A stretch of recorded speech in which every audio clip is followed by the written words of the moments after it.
Assalamualaikum warahmatullahi wabarakatuh. Kami dari kelompok 2 akan mempresentasikan tentang matan keyakinan dan cita-cita hidup Muhammadiyah oleh Winda Sari Istiqomah, saya sendiri Dinda Suci Pramesti Putri, dan Yofi Sylvia Sari. Baiklah, yang pertama cita-cita Muhammadiyah. Tentunya Muhammadiyah sebagai lembaga Islam memiliki cita-cita yang ialah terwujudnya masyarakat utama adil, makmur yang berridhoi Allah dengan ridho Allah. Hal tersebut dibagi menjadi beberapa gerakan, yaitu Muhammadiyah sebagai gerakan Islam dan dakwah amar ma'ruf nahi munkar. Ini gerakan Muhammadiyah adalah sebagai gerakan yang berkeyakinan pada agama. Yang kedua adalah berkeyakinan pada agama, yaitu agama Islam.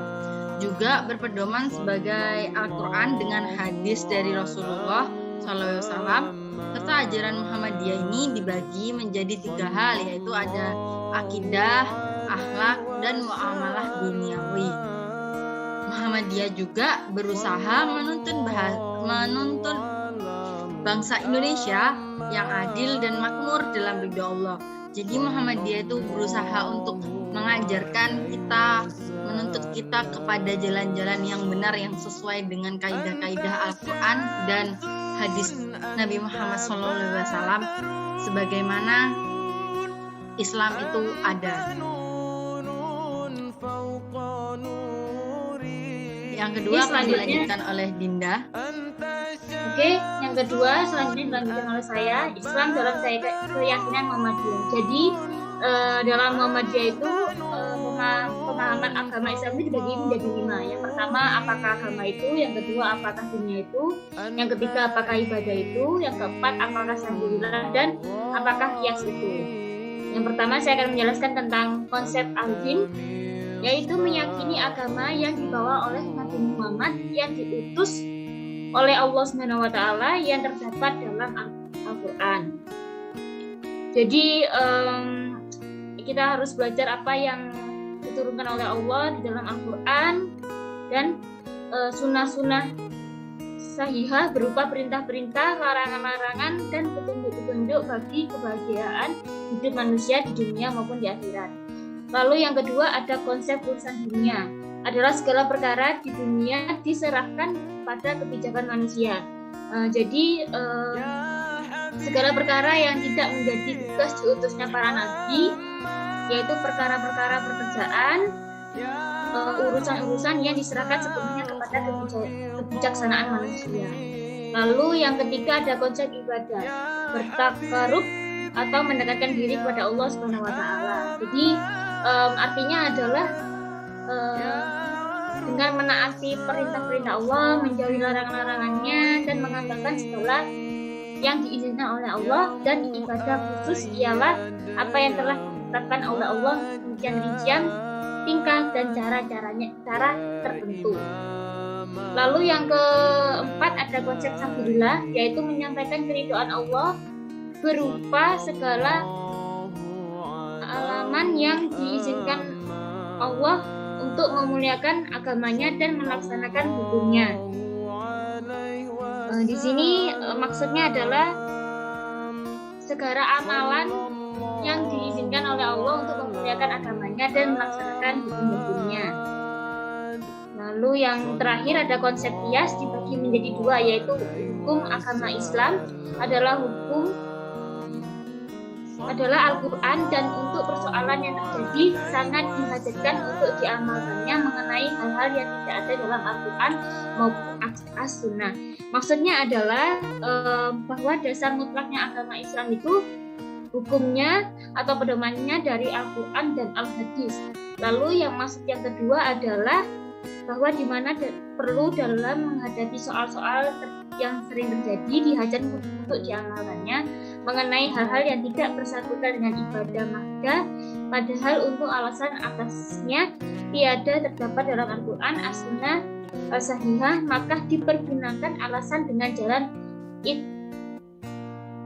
ijtihad dan istinbat daripada nas-nas yang ada melalui persamaan inilah sebagaimana telah dilakukan oleh ulama-ulama salaf dan khalaf. Selanjutnya akan dibacakan oleh Yofi.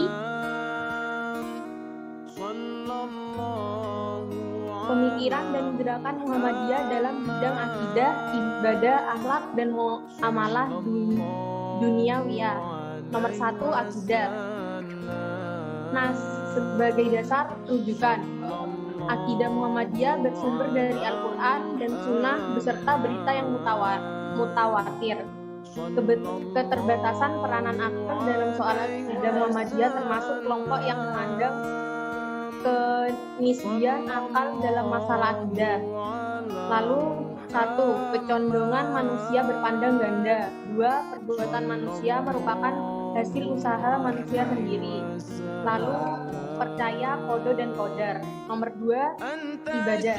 Ibadah khusus atau ibadah mahlah, yakni ibadah yang telah ditetapkan secara pasti oleh syara, baik rincian, tingkah laku maupun tata caranya. Contohnya ada tohoro, sholat umroh, dan haji. Lalu ada ibadah umum, yaitu segala amalan keduniaan yang diizinkan Allah SWT. Ibadah ini seperti bidang politik, ekonomi, sosial, kebudayaan, pendidikan, pertahanan, dan keamanan. Selanjutnya dibacakan oleh Winda, akhlak nomor 3. Akhlak dalam Muhammadiyah itu ada akhlak rabbani, yaitu suatu akhlak yang wahyu Allah yang ditetapkan dalam Al-Quran dan As-Sunnah.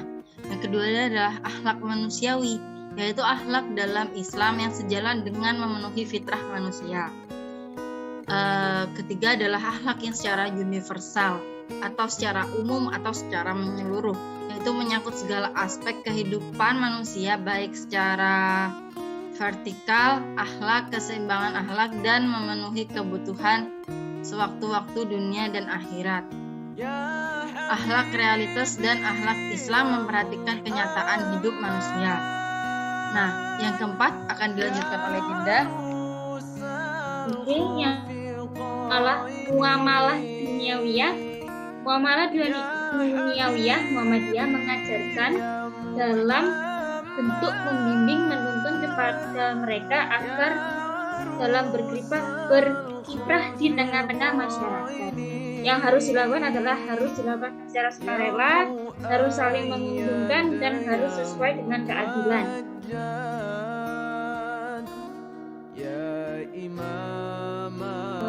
Sekian presentasi dari kelompok kami, kurang lebihnya mohon maaf. Wassalamualaikum warahmatullahi wabarakatuh.